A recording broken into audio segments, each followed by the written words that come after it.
Good morning student. Last लेक्चरमध्ये आपण magnification study केलं आहे. लास्ट लेक्चरमध्ये आपण लाईटचे सोर्सेस हे स्टडी केलं होतं. देन आपण रिफ्लेक्शन स्टडी केलं होतं. आज आपल्याला एक इम्पॉर्टंट पॉईंट स्टडी करायचं आहे, reflection by plane mirror. Okay, पहिल्यांदा मी प्लेन मिरर म्हणजे काय ते सांगतो. Plane mirror is a part of huge glass sphere. Plane mirror is a part of huge glass sphere whose some portion is made reflecting. एक खूप मोठा glass sphere आहे, त्याच्या छोट्याच्या पोर्शनला मी कोटिंग केले, सिल्वर कोटिंग केले किंवा मर्क्युरी कोटिंग करून त्याला रिफ्लेक्टिंग सरफेस बनवलाय, त्याला आपण म्हणतो प्लेन मिरर. आता लक्ष द्या, हा ग्लास स्पियर आहे, बरोबर आहे. ग्लास स्पियरचा सर्कम्फरन्स आणि ग्लास स्पियरची रेडियस कंपॅरेटिव्हली लार्ज आहे. त्या प्रोपोर्शनमध्ये मी जो हा ए बी पोर्शन सिलेक्ट केला आहे, ह्या ए बी पोर्शनची लेंथ अगदी कमी आहे ॲज कम्पेअर टू सर्कम्फरन्स. हा पोर्शन ए बी याची रेडियस अगदी कमी आहे, याची लेंथ अगदी कमी आहे. मग अशा केसमध्ये याचं कर्वेचर मी निग्लेक्ट केलं आणि या पोर्शनला कन्सिडर केलं ॲज अ प्लेन मिरर. लक्षात आलं, plane mirror is part of huge glass sphere whose some portion is made reflective. लक्षात आलं. मी पुन्हा एकदा सांगतो, नीट ऐका.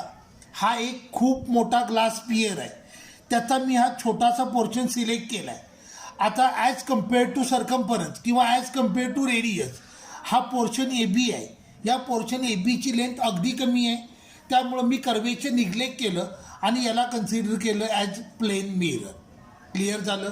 मग ह्याच्यावरून पहिला एक important point, radius of plane mirror is always infinity.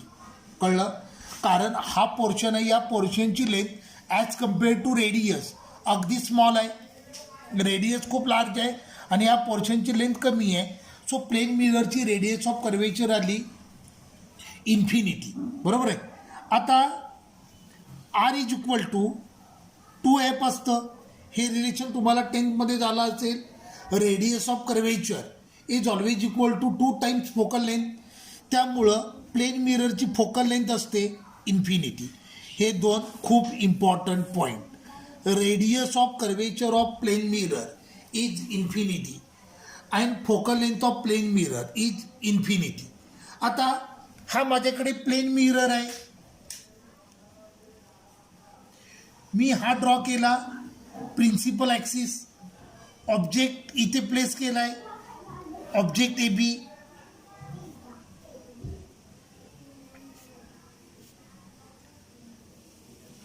ही याची इमेज फॉर्म झाली.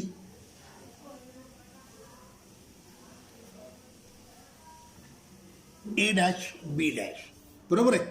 आता characteristics of image form by plane mirror. Height of image is always equal to height of object. So H1 is always equal to H2. Plane मिररनं form केलेली image असते, height of image is equal to height of object. Second, object distance is always equal to image distance. So U is equal to v. कळलं. पहिलं काय आलं, height of image is equal to height of object. Then image distance is equal to object distance. Third, magnification. Last लेक्चरमध्ये आपण study केलं आहे. मॅग्निफिकेशनचा formula असतो H2/H1 is equal to V upon U. आता प्लेन मिरर असेल तर H2 is equal to H1 आहे किंवा व्ही इज इक्वल टू 1 आहे, V is equal to U आहे. सो लिनियर मॅग्निफिकेशन किती आलं, 1 आलं. याचा अर्थ प्लेन मिरर ऑब्जेक्टची इमेज असेल तिला मॅग्निफाय करणार नाही किंवा तिला डिमिनिश पण करणार नाही. Fourth, image is virtual and erect. Plane मिररनं फॉर्म केलेली इमेज असते ती व्हर्च्युअल असते आणि सगळ्या व्हर्च्युअल इमेज असतात त्या इरेक्ट असतात. So image is virtual and erect. Then सगळ्यात important, image is laterally inverted. Image is laterally inverted याचा अर्थ प्लेन मिररमध्ये बघताना तुमचं लेफ्ट असतं ते कायम राईट दिसत असतं आणि तुमचं राईट असतं ते मिररमध्ये बघताना लेफ्ट दिसत असतं. So these are characteristics of image form by plane mirror. Idea clear झाली. मी काय काय सांगितलं बघा. मी पहिल्यांदा तुम्हाला सांगितलं what is plane mirror, then त्याची रेडियस ऑफ कर्वेचर इन्फिनिटी असते, त्याची फोकल लेंथ इन्फिनिटी असते. त्यानंतर आपण इम्पॉर्टंट पॉईंट स्टडी केला, characteristics of image form by plane mirror. तर कॅरेक्टरिस्टिक्स असतात height of image is equal to height of object, image distance is equal to object distance. त्यामुळे image आली, linear magnification आलं 1, image is virtually virtual and erect. Then next आलं image is laterally inverted. याचा अर्थ मिररमध्ये बघताना तुमची left side आहे ती तुम्हाला राईट दिसते आणि तुमची राईट साईड असते ती तुम्हाला लेफ्ट दिसते. क्लिअर झालं. आता लक्ष द्या, माझ्याकडे 2 मिरर आहे. हा फर्स्ट मिरर आहे आणि हा सेकंड मिरर आहे. These 2 mirrors are kept inclined to each other at an angle theta. Okay, 2 plane mirrors are kept inclined to each other at an angle theta. आता तुम्ही सपोज करा ह्या 2 मिररच्या समोर उभे आहे, मग तुमच्या खूप सारे इमेजेस फॉर्म होतील. तर इमेज फॉर्म किती होतील त्यासाठी फॉर्म्युला आहे, number of images form is equal to 360 upon theta -1 if 360 upon theta is even number. Number of images form. आपल्याकडे 2 प्लेन मिरर आहे. 2 plane mirrors are kept incline to each other at an angle theta. आता ह्या assembly समोर तुम्ही जर उभे राहिलात तर नंबर ऑफ इमेजेस फॉर्म्युला असतो 360 upon theta -1 if 360 upon theta is even number. For example, suppose करा थीटा इज 60 डिग्री, बरोबर आहे. मग या केसमध्ये number of images form 360 upon 60 -1. आता 360 अपॉन 60 हे किती येणार, 6 येणार. म्हणजे 360 अपॉन थीटा ही व्हॅल्यू इव्हन आली. मग नंबर ऑफ इमेजेस फॉर्म किती आलं, 6 -1. Number of images form 5. कळलं मी काय म्हटलं, लक्षात आलं. जर 360 अपॉन थीटा हा रेशो इव्हन येत असेल तर number of image that ratio -1. इथे बघा मी थीटा 60 डिग्री घेतलं, मग 360 अपॉन 60 आन्सर 6 आलं. म्हणजे 360 अपॉन थीटा हा इव्हन नंबर आला. मग 6 -1 म्हणजे किती आलं, 5. Number of images form is equal to 360 upon theta if 360 upon theta is odd number. जर 360 upon theta हा ऑड नंबर असेल तर नंबर ऑफ इमेजेस फॉर्म किती आल्या, 360 upon theta. For example, suppose करा थीटा 90 डिग्री आहे, 90 नको 40 डिग्री घेऊया. सपोज करा थीटा 40 डिग्री आहे. मग या केसमध्ये n is equal to 360 upon 40 म्हणजे हे आलं 9 हा ऑड नंबर आहे. मग नंबर ऑफ इमेजेस किती आल्या, 9. क्लिअर झालं. जर 360 अपॉन थीटा हा इव्हन नंबर येत असेल तर number of images form is equal to 360 upon theta -1. 360 upon theta हा जर ऑड नंबर येत असेल तर number of images form is equal to 360 upon theta. Clear झालं.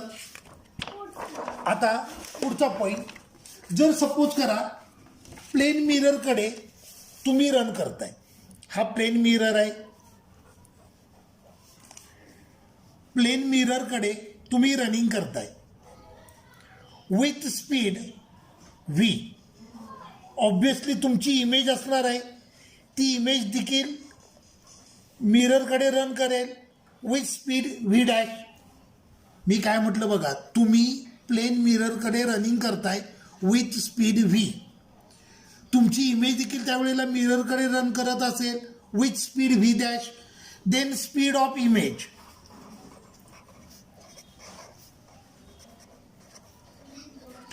with respect to ground सेमच असतो. So v is equal to v' is equal to v. जर तुम्ही 10 मीटर पर सेकंड मिररकडे रन करताय so with respect to ground तुम्ही जर 10 metre पर सेकंडनं run करताय तर तुमची इमेजचा स्पीड पण किती येईल 10 metre per second. Speed of image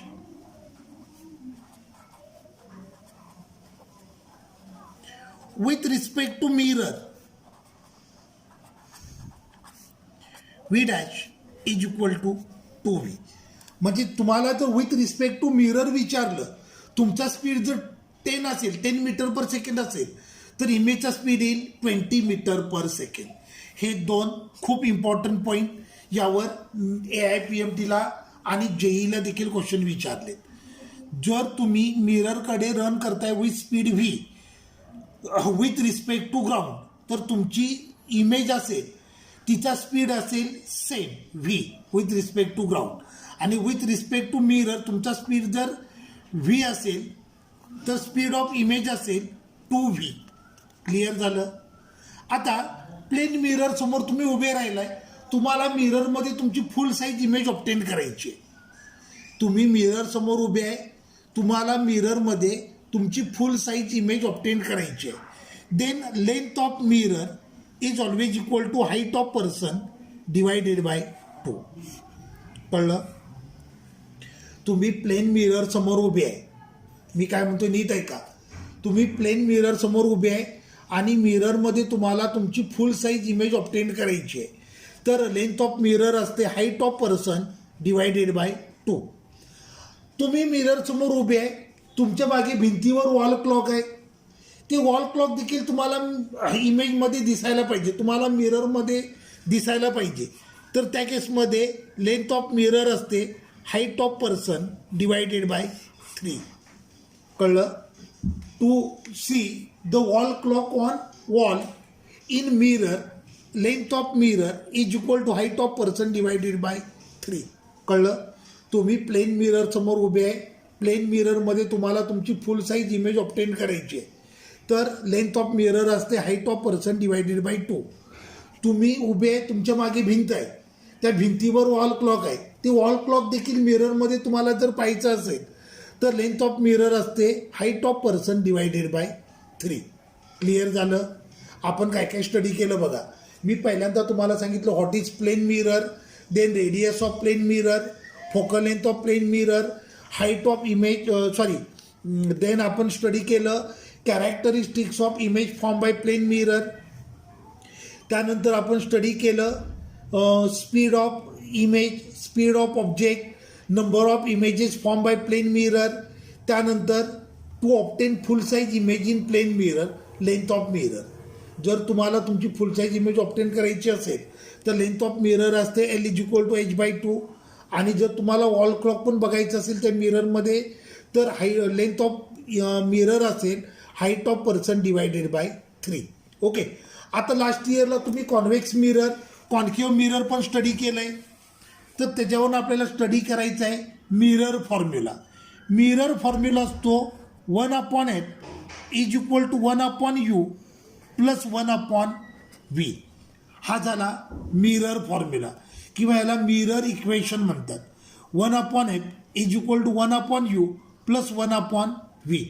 F म्हणजे फोकल लेंथ यू म्हणजे ऑब्जेक्ट डिस्टन्स व्ही म्हणजे image distance.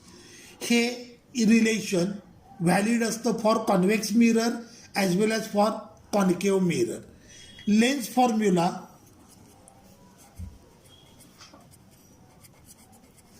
1/f is equal to -1/u plus 1/v. कळलं. 1/f is equal to -1/u plus 1/v. आणि lens formula 1/f is equal to -1/u plus 1/v. याला म्हणतात lens formula याला म्हणतात mirror formula. Clear झालं. Okay. आता last इयरला तुम्ही रिफ्रॅक्टिव्ह इंडेक्स स्टडी केली असेल. रिफ्रॅक्टिव्ह इंडेक्स डिनोट करतात by symbol mu. Okay. And refractive index is a ratio of speed of light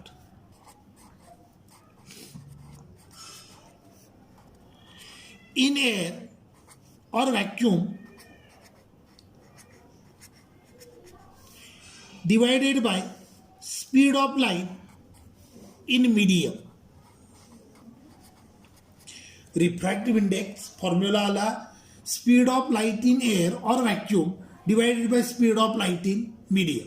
for example, refractive index of glass is ratio of speed of light in air to the speed of light in glass.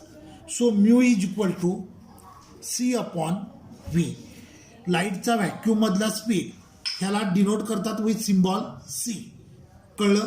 आणि मीडियममधल्या speed असेल त्याचा symbol V. So लाईटचा refractive index is a ratio of speed of light in air to speed of light in given medium. Mu is equal to C upon V. It is ratio of similar quantity, so it has no unit. आता लक्षात ठेवायचं, glass असेल तर ग्लासची refractive index असते 1.5 म्हणजेच 3/2. आणि water असेल तर वॉटरची रिफ्रॅक्टिव्ह इंडेक्स असते 1.33 म्हणजेच 4/3.